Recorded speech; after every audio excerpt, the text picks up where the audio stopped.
தார்மீக உண்மைகளை காது கொடுத்து கேட்காமல் இருப்பது, அல்லது முன்னோர்கள் செய்தார்கள் என்பதற்காக மட்டுமே ஒரு சடங்கை செய்வது, அது நியாயத்தை பற்றி சிந்திக்கும் தத்துவ கேள்விகளுக்கு செவிசாய்க்காமல் இருப்பது தான் செவிட்டுத்தன்மை என்று இந்த வசனம் நமக்கு கூறுகின்றது. அதாவது பகுத்தறிவும் ஆன்மீக விழிப்புணர்வும் தரும் நல்லுறவுகளை தன் பிடிவாதத்தால் கேட்க மறுக்கும் செவிட்டு நிலைதான் இது.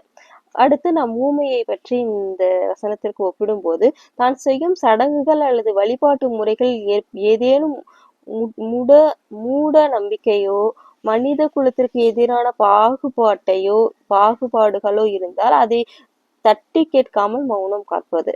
நாங்கள் ஏன் இதை செய்கின்றோம் என்று தனக்குள்ளேயே பகுத்தறிவு கேள்வியையும் எழுப்ப தவறுவது. அதாவது உண்மையை தேடி விவாதிக்காமலும் தவறான சடங்குகளை பகுத்தறிவோடு கேள்வி கேட்காமலும் தன்